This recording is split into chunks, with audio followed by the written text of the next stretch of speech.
तुमने गोलमाल नहीं किया। तो जनता ने देवेंद्र जी को चुना था, जनता ने भारतीय जनता पार्टी की सरकार को चुना था। ये आपका फेलियर है कि आप सत्ता के लालच में इतने गिर गए कि आपने थूक कर चाट लिया, और आज जनता आपको मुंह तोड़ जवाब देगी। आज करा लीजिए आप चुनाव, मैं चैलेंज देती हूं महाराष्ट्र की सरकार को, आज आप चुनाव करा लीजिए और इंडिपेंडेंट लड़िए। अगर भारतीय जनता पार्टी की सरकार वहां दोबारा ना बन जाए, बनेगी क्योंकि जनता वही चाहती है, और आज नहीं तो कल ये 3 पहिए वाली सरकार ये लुढ़केगी भी और भारतीय जनता पार्टी वापस आएगी, माननीय देवेंद्र जी दोबारा मुख्यमंत्री बनेंगे।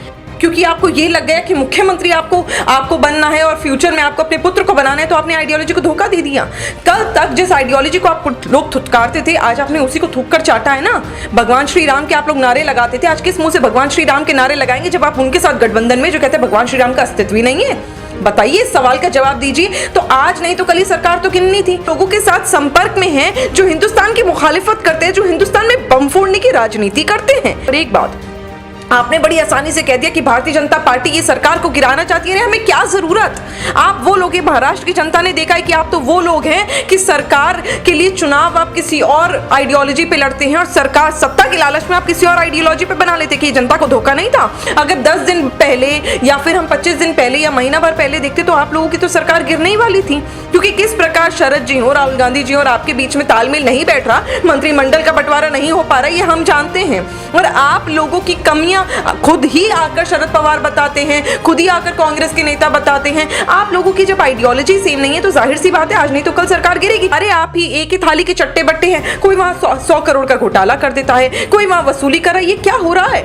और जब जब आपके नक्शे कदम पर चल रहे हैं, जो आप कह रहे हैं वो कर रहे हैं, तब तब बड़े पूजनीय हैं आपके लोग। और जब जब आपको लगता है कि आपकी पोलपट्टी खोलने वाले, क्योंकि परमवीर को पता है, परमवीर को सारे उन लोगों के जो कारनामे हैं, काली करतूत पता है, उन्हें पता है, उद्धव ठाकरे को पता है कि जिस दिन परमवीर ने अपना मुंह खोल दिया ये कहीं के नहीं रहेंगे, पैरों तले जमीन खिसक गई जब परमवीर यहाँ पर घेरे में आए। इसलिए आपको डर लग रहा है, ये आपकी कपकपाहट है, आपकी डर है, आपकी घबराहट है कि आप जनता की विचारधारा को भूलकर अगर आज यहाँ बैठे हैं और आप लोग यहाँ पर सत्ताधारी बनकर भ्रष्टाचारी बन गए हैं ना, तो ये आपके गिरबान में आप ही को झांकने की जरूरत है। नाने की राजनीति यहाँ पर हो रही है, आपने आस्तीन का सांप पाला और आप दोनों एक ही दूसरे के आस्तीन के सांप बन गए, उद्धव परमवीर का और परमवीर उद्धव के। और ये मैं इसलिए मैं बड़ी जिम्मेदारी के साथ ये बात कह रही हूँ, क्योंकि जैसे कल तक आप वाहवाही कर रहे थे जिस व्यक्ति की, आपका मुंह नहीं थक रहा था जिस व्यक्ति की वाहवाही करने से, आज आपने उसी को धकेल दिया। और परमवीर तो बोलेगा ही ना, क्योंकि उसको मालूम है, उसको सारी सच्चाई मालूम है। वो इस खेला में जो कहते हैं, जो खेला बंगाल, मेरे बंगाल का खेला तो बहुत छोटा है जो यहाँ महाराष्ट्र में चल रहा है, जो खेला ये लोग खेल रहे थे, उस खेले में पता चल गया परमवीर को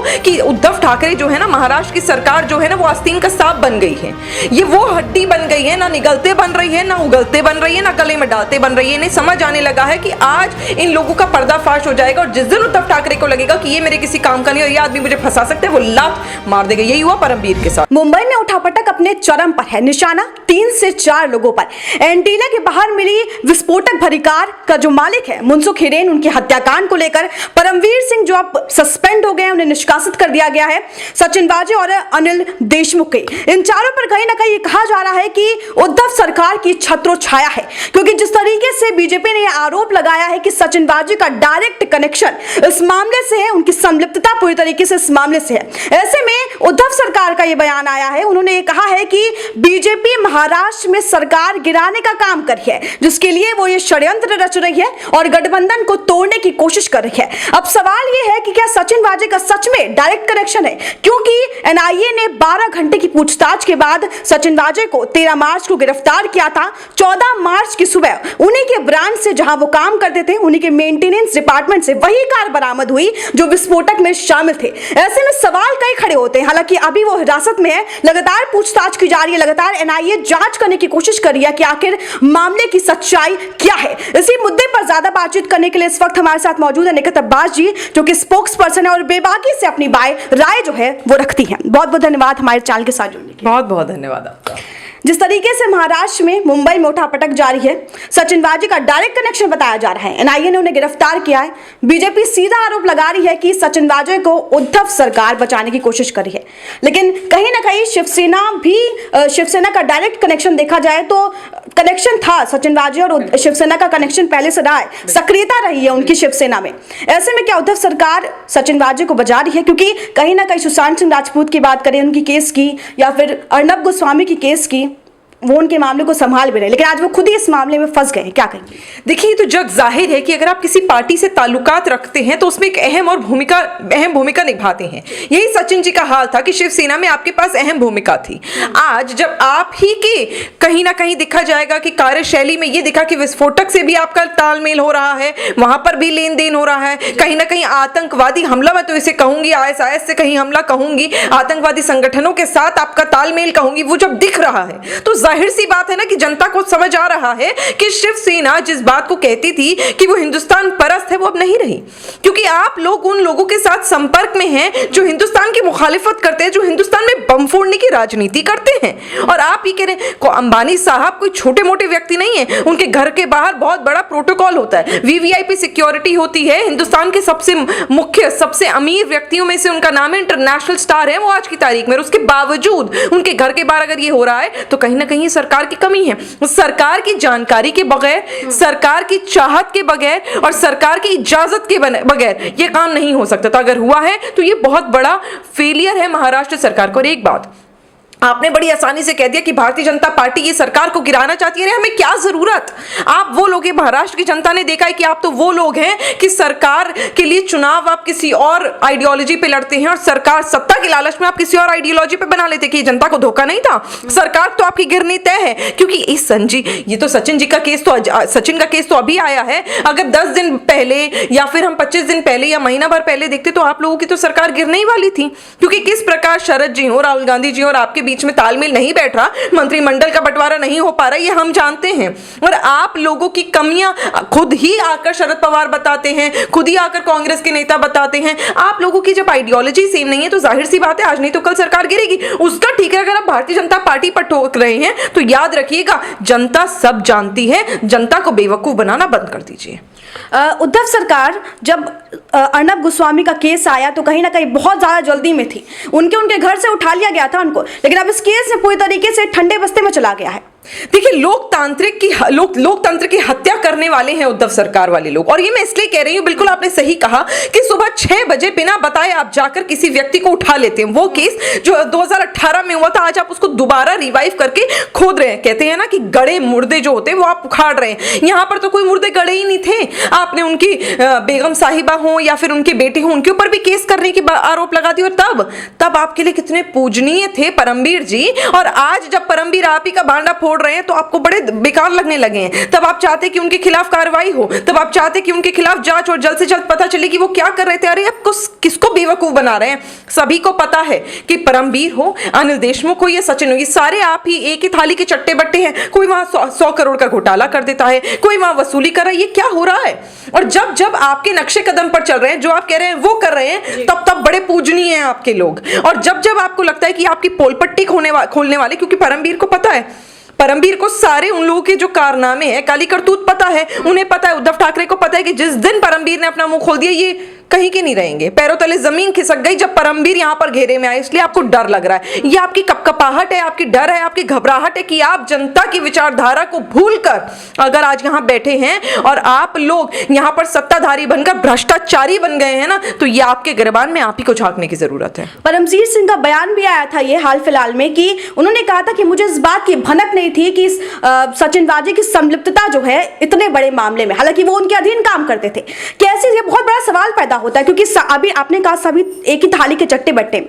उन्होंने बयान दिया कि मुझे पता ही नहीं था, मुझे तो इस बात की भनक ही नहीं थी। देखिए, बेवकूफ बनाने की राजनीति यहां पर हो रही है। आपने आस्तीन का सांप पाला और आप दोनों एक ही दूसरे के आस्तीन के सांप बन गए, उद्धव परमबीर का और परमबीर उद्धव के। और ये मैं इसलिए बड़ी जिम्मेदारी के साथ ये बात कह रही हूं, क्योंकि जैसे कल तक आप वाहवाही कर रहे थे जिस व्यक्ति की, आपका मुंह नहीं थक रहा था जिस व्यक्ति की वाहवाही करने से, आज आपने उसी को धकेल दिया। और परमबीर तो बोलेगा ही ना, क्योंकि उसको मालूम है, उसको सारी सच्चाई मालूम है। वो इस खेला में जो कहते हैं, जो खेला बंगाल में, बंगाल का खेला तो बहुत छोटा है, जो यहाँ महाराष्ट्र में चल रहा है, जो खेला ये लोग खेल रहे थे, उस खेले में पता चल गया परमबीर को कि उद्धव ठाकरे जो है ना, महाराष्ट्र की सरकार जो है ना, वो आस्तीन का सांप बन गई है, ये वो हड्डी बन गई है, ना निगलते बन रही है, ना उगलते बन रही है, ना गले में डालते बन रही है। इन्हें समझ आने लगा है कि आज इन लोगों का पर्दाफाश हो जाएगा और जिस दिन उद्धव ठाकरे को लगेगा कि ये मेरे किसी काम का नहीं और ये आदमी मुझे फंसा सकते हैं, वो लात मार देगा। यही हुआ परमवीर के साथ। कल तक बड़ी वाहवाही कर रहे थे, बड़ी दोस्ती गाड़ रहे थे आप लोग आपस में, आज आपको लगा कि आप लोगों की यहाँ पर चिट्ठे खुल रहे हैं, आपकी काली कारतूतें सामने आ रही हैं, तब आप लोगों ने एक दूसरे को लात मारना शुरू कर दी।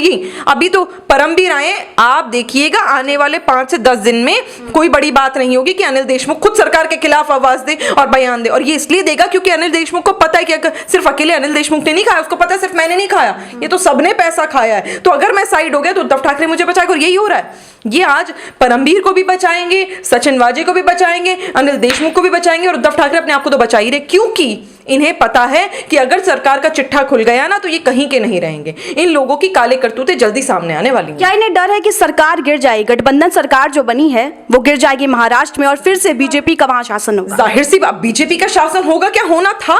वही तो मैंने आपको पहले कहा कि आइडियोलॉजी, आपने चुनाव जो लड़ा उद्धव साहब ने, क्या आइडियोलॉजी थी? भारतीय जनता पार्टी की। और आपने क्या धोखा दिया? क्योंकि आपको ये लग गया कि मुख्यमंत्री आपको बनना है और फ्यूचर में आपको अपने पुत्र को बनाना है, तो आपने आइडियोलॉजी को धोखा दे दिया। कल तक जिस आइडियोलॉजी को आप लोग थुतकारते थे, आज आपने उसी को थूक कर चाटा है ना। भगवान श्री राम के आप लोग नारे लगाते थे, आज किस मुंह से भगवान श्री राम के नारे लगाएंगे जब आप उनके साथ गठबंधन में जो कहते हैं भगवान श्री राम का अस्तित्व ही नहीं है?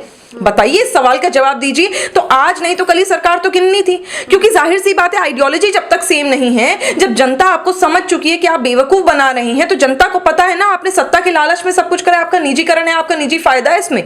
जनता के आप उसमें नहीं आए हैं कि आप जनता का विकास करना चाहते, क्योंकि अगर जनता का विकास करते ना तो जनता ने चुना था देवेंद्र फडणवीस को मुख्यमंत्री के लिए, क्योंकि हमने महाराष्ट्र में जब चुनाव लड़ा था तो मुख्यमंत्री का चेहरा देवेंद्र फडणवीस को पहले ही बता दिया था, हमने गोलमाल नहीं किया। तो जनता ने देवेंद्र जी को चुना था, जनता ने भारतीय जनता पार्टी की सरकार को चुना था। ये आपका फेलियर है कि आप सत्ता के लालच में इतने गिर गए कि आपने थूक कर चाट लिया, और आज जनता आपको मुंह तोड़ जवाब देगी। आज करा लीजिए आप चुनाव, मैं चैलेंज देती हूं महाराष्ट्र की सरकार को, आज आप चुनाव करा लीजिए और इंडिपेंडेंट लड़िए। अगर भारतीय जनता पार्टी की सरकार वहां दोबारा ना बन जाए, बनेगी क्योंकि जनता वही चाहती है, और आज नहीं तो कल ये 3 पहिए वाली सरकार ये लुढ़केगी भी और भारतीय जनता पार्टी वापस आएगी, माननीय देवेंद्र जी दोबारा मुख्यमंत्री बनेंगे। देवेंद्र फडणवीस की बात है तो संजय राउत का भी ये बयान आया था कि उन्होंने कहा कि एक रात में सरकार नहीं बदलेगी।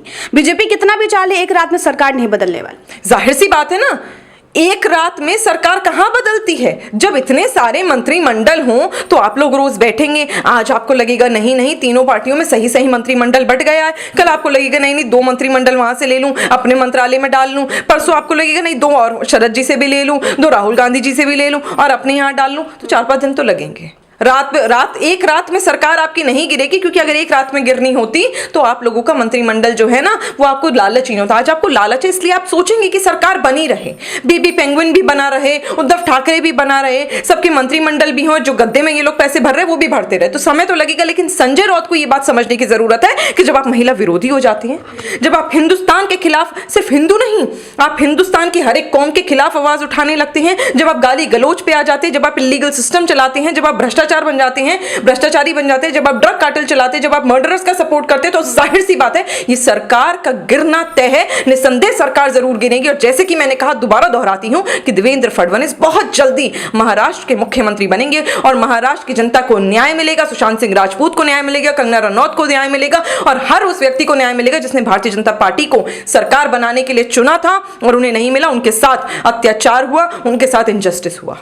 उद्धव सरकार पूरी तरीके से चाह रही है जो मामला है विस्फोटक वाला पूरी तरीके से ठंडे बस्ते में चला जाए, किसी तरह सल्टा दिया जाए, लेकिन किस तरीके से कार्रवाई आगे बढ़ेगी? क्या बीजेपी सामने आकर इस मामले को और अच्छे से इसकी जांच करवाएगी? क्या एनआईए जो लगातार जांच हो रही है, एक के बाद एक नए खुलासे हो रहे हैं, ऐसे में किस तरीके से देख रही बीजेपी इस एंगल को? देखिए, भारतीय जनता पार्टी के केंद्र में सरकार है और सरकार होने के नाते ये बहुत बड़ा फर्ज और ये हक भी है भारतीय जनता पार्टी की सरकार का, माननीय मोदी जी की सरकार का, कि अगर देश में देश विरोधी ताकतें आकर हमलावर हो रही है ना और देश के खिलाफ कुछ षड्यंत्र रचा जा रहा है तो उसको खत्म करने की जरूरत है। इससे कड़ी से कड़ी भी जांच हो, ये कार्रवाई हो तो होगी, क्योंकि अब सबका पर्दाफाश हो चुका है कि कौन कितना पानी में है, कौन कितना गलत है। ये जनता जान चुकी है, ये सरकार जान चुकी है। इसलिए अब जितनी भी ब्रांचेस हैं, चाहे वो सीबीआई हो, चाहे वो एनआईए हो, सबको अपने तरीके से काम करने देना चाहिए। और मुझे पता है जल्द से जल्द कोई फैसला भी आएगा और इनके काले चिट्टे सामने खुल जाएंगे और जनता को भी पता चल जाएगा कि कितना बड़ा इन लोगों ने धोखा दिया। सिर्फ सत्ता के लालच में नहीं,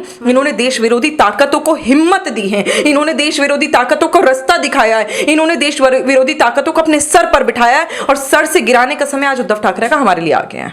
तो ये थी हमारे साथ निखत अब्बास जिनसे हमने खास बातचीत की। देखना होगा आगे इस मामले में और कितने नए नए खुलासे हो रहे हैं और किस तरीके से एनआईए जो है वो इसकी जांच करेगी। कैमरा पर्सन प्रवीण के साथ Aayushi Srivastava, pro nation news.